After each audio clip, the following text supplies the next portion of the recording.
Gary see I'm ready. मी कशी दिसते? बॉसला इम्प्रेस करेन ना. हो अगं तू छान दिसतेस. माझं काय यार काहीच नीट नाही होते आज. काय झालं? काय झालं काय बटन तुटलं आवडतं शर्टचं. असं बटन कशी तुटतात ग? ती तुझी कोणती नवीन मेड ती?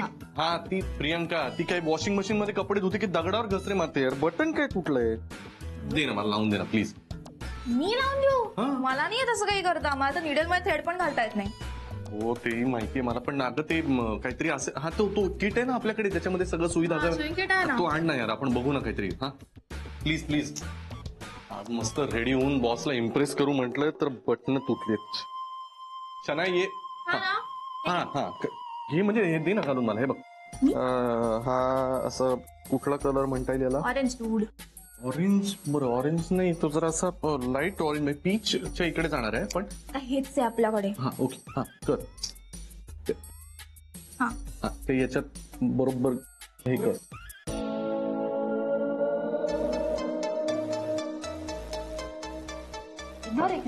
हा हा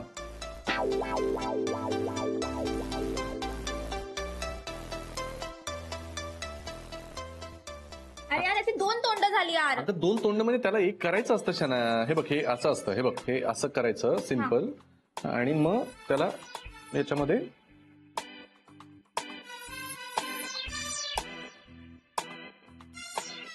good. I was better seriously. आता सुईत धाग काही कॉम्पिटिशन आहे कशा ना ते बटन ओके असंच करतात. पण तू काय एवढं करतोय? तुला सेफ्टी पिन लावून देते ना त्याच्यावर तसाही टाय येणार आहे. काय करणार आहे? काय यार सगळं मूडच गेला शना. मस्तपैकी असं वाटलं होतं नवीन बॉसला छान एकदम असं प्रेझेंटेबल जाऊन आपण एकदम इम्प्रेस करू तर बटन काय तुटतात यार सकाळी सकाळी. तू इम्प्रेस करणार आहेस. नवीन बॉस मेल असणार आहे. मी इम्प्रेस करणार. हे हॅलो आपल्याला माहिती नाही अजून. ठीक आहे फिमेल असेल तर तशी इम्प्रेस होईलच ती ए प्रोफेशनली. म्हणजे आपल्याकडे बघून असे छान प्रेझेंटेबल लुक्स मध्ये आल्यानंतर होणारच ना लोक एकदम इम्प्रेस. आपण मस्त इम्प्रेस करूया त्यांना. आपण आणखीन काहीतरी करूया का? अजून काय करता येईल इम्प्रेस करायला? हा एक काम करू ना आपण जाताना मस्तपैकी एक मोठा बुके घेऊन जाऊ त्यांच्यासाठी. हा छान इम्प्रेशन पडेल त्यांच्या. सो आय जस्ट होप हे लवकर आता. You still on this? Fine कर.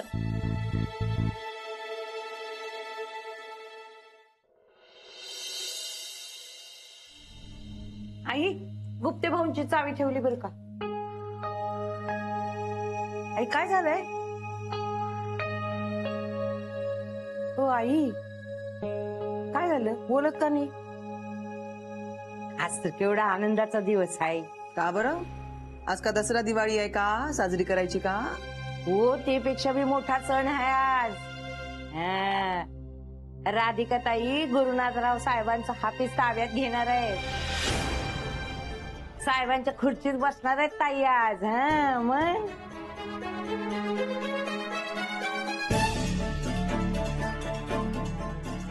बघा ना आई ताईंचा केवढा अपमान झाला होता पण देवाच्या घरात न्याव आहे. हा खरं आहे का? हा तुम्हाला ठाव नाही आम्हाला समजा ना माहिती आहे. बाबांची बी माहिती आहे ना. व का हो का म्हणत आहे बकुळाताई? ती म्हणत आहे राधिका गुरुनाथच्या ऑफिस मध्ये साहेब बनून जात आहे.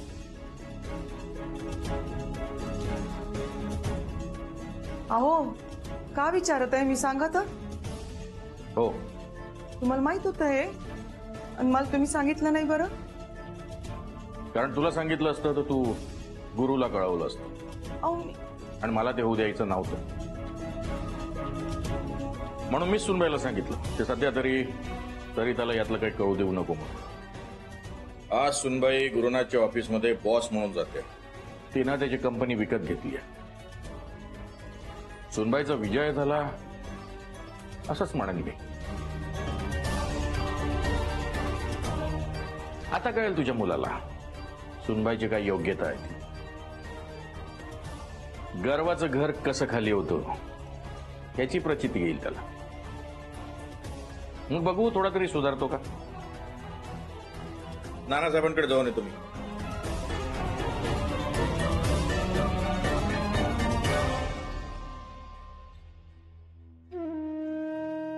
मला काहून बरं नाही सांगितलं?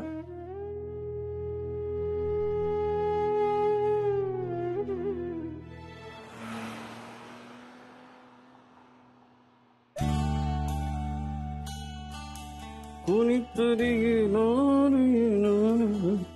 इथे बरोबर आहे ना? हा छान आहे. ते पण ते हे कुठे ठेवू? तिथे ना डोरकडे. इथं का? मॅडम त्याचा वास घेऊ शकता तुम्ही. धोत्र्याचे फुलं नाही येत ते. रघु हा मॅडम घेऊन येतो. पाहू ना कोणीतरी.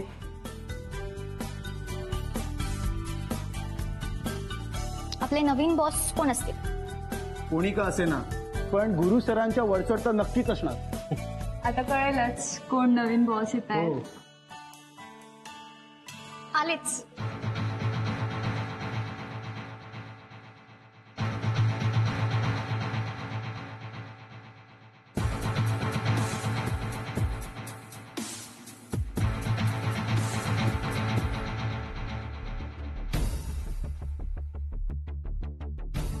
आज पण जोडीनं आले ते.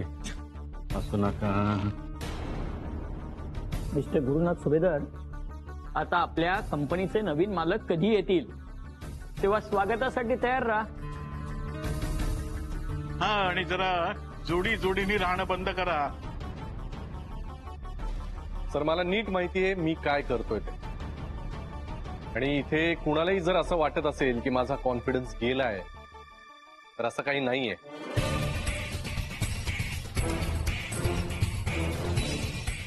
माझी इथली पोझिशन आणि सन्मान मी परत मिळवून दाखवेनच. आणि सर माझ्याहून चांगला बॉस यांना मिळूच शकत नाही याची मला खात्री आहे.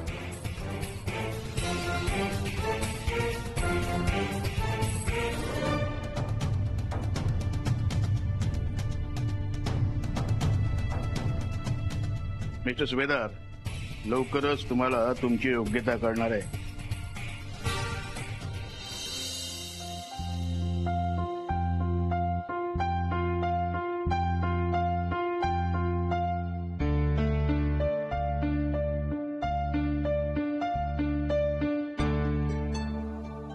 बरं गुरुनाथ फोनही नाही उचलून आला भयताड.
देवी माते, तू नेहमीच अन्यायावर मात करत आलीस. तुझ्यापासूनच पुरण घेऊन मी या सगळ्या संकटांना तोंड देत आली, त्यांचा सामना करते. आजही अजूनही मनात ती लढायची धग कायम आहे माझ्या. मी सुद्धा सगळ्या अशुभाशी असत्याशी दोन हात करायला तयार आहे. स्त्रीचे अनेक रूप आहेत, त्यातलंच तुझं हे रणरागिणीचं रूप. तुझे हे गुण, तुझी ही रूप अंगीकारायची मला शक्ती दे.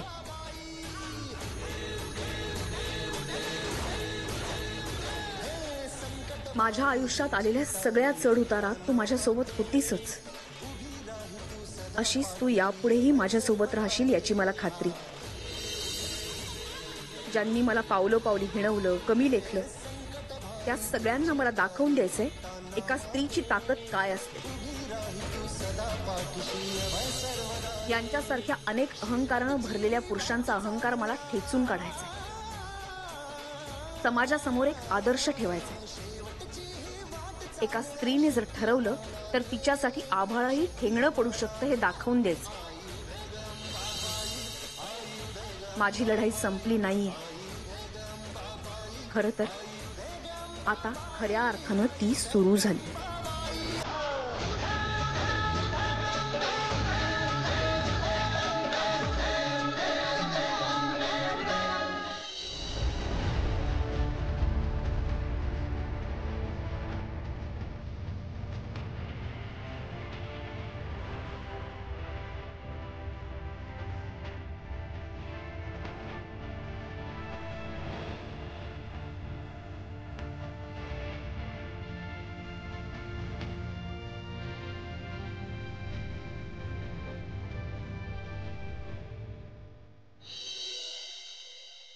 पण का गरज होती सांगा बघू राधिकाला हे सगळं करायची?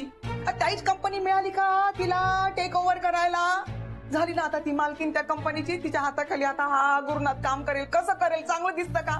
आता बघा ती बकुळा का बोलून गेली. हा ती बाई बोलून गेली देवाच्या घरी अन्याय नाहीये, न्याय आहे, सगळं न्यायाने होणार. बस ती बोलते, उद्या चार चौघांमध्ये सगळे बोलतील. चार चौघांमध्ये शोभा होईल का नाही सांगा बरं? तुझ्या पोरानं सुनबाईची चार चौकामध्ये शोभा केली त्याचं काय? आता आहे तो गद्दा, हे तुम्हालाही माहितीये मलाही माहितीये. पण म्हणून सुनबाईने तसंच वागायचं का? काय सुनबाई वाईट वागते ग? सांग ना. आणि मला एक सांग, सुनबाईच्या ठिकाणी तू असती आणि गुरुनाथच्या ठिकाणी मी असतो तर?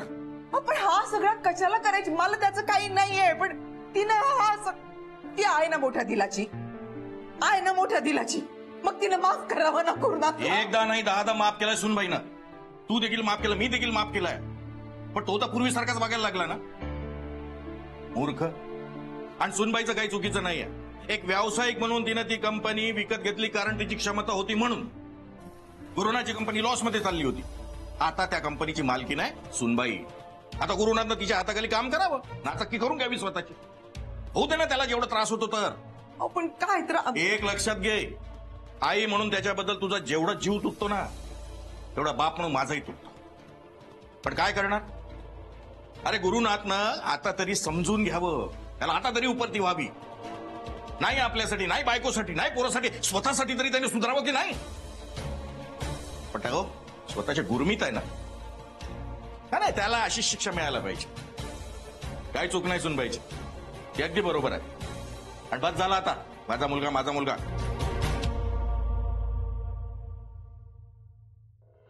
ए चला चला लवकर लवकर, नवीन बॉस येतात आपले. नारकर या लवकर. बुके कुठे आहे? चल, चल, चल, चल, चल.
चल नवीन बॉस आले. चल चल चल लवकर चल. दिसत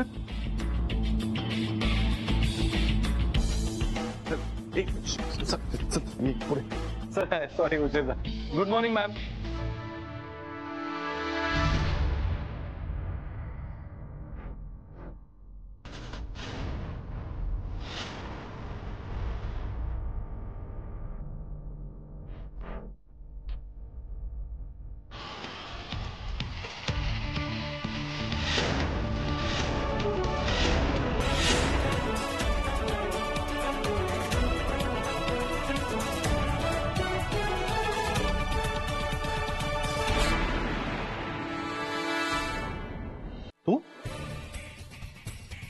तू काय करतेस हे काय सगळं लटांबर काय घेऊन आलीस सगळे? हे बघ राधिका, मी नीट सांगतोय, कळलं? आमचे नवीन बॉस येत आहेत तिथे. तुला जे काही तमाशे करायचे आहेत ना ते नंतर. आता आम्हाला कोणालाही वेळ नाहीये. चल निघतो. चला ठीक आहे. माझ्याच ऑफिस मधनं मिस्टर गुरुनाथ सुभेदार, मी कंपनी टेक ओव्हर केली.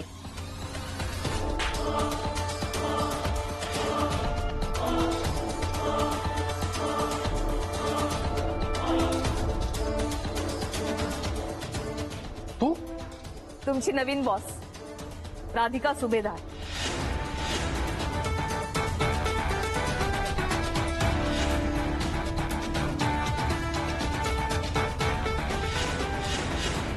आता ही कंपनी माझी आहे.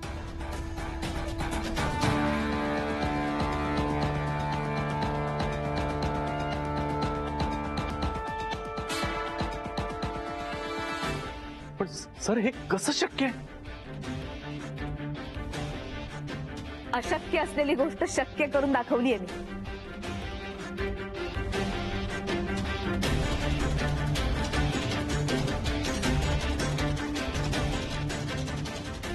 तुम्हाला वाटत होतं ना मी काहीच करू शकत नाही, करून दाखवलं. पण तुझं काय? तू म्हणायचीस ना गुड फॉर नथिंग. सगळं पॉसिबल झालंय बघ. मी माझं आव्हान स्वीकारलं आणि ते यशस्वी करून दाखवलंय.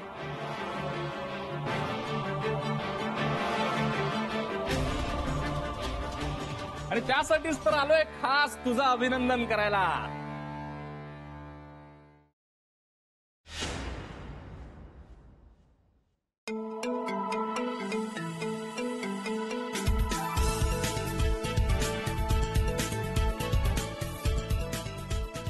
सौमित्रा, कॉंग्रॅच्युलेशन. थँक्यू. अरे गुज्जू भाई. अरे पानवलकर सर, अभिनंदन अभिनंदन. अरे कॉंग्रॅच्युलेशन कॉंग्रॅच्युलेशन. चांगला मुलगा श्रेयस. Congratulation congratulation jenny.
सराव हे काय चाललंय? सर राधिका मसाले किती लहान कंपनी आहे, ती कसं काय मॅनेज करणार आहे? तुम्हाला दुसरी कुठली कंपनी नाही का मिळाली? मिस्टर सुभेदार, यावरती आता चर्चा नकोय. Sir she is capable.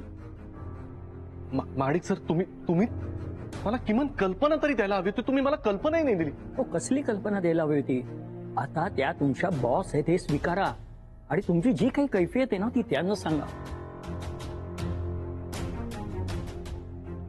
आपण कॉन्फरन्स मध्ये जाऊया, नंतर तुम्ही केबिनचा ताब्यात.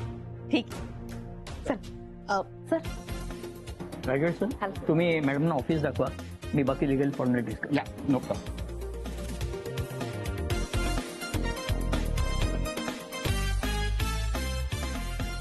बघितलंस गुरु काय झालं? मी वॉर्न केलं होतं तुला. काही झालं ना तरी मी हे होऊ देणार नाही.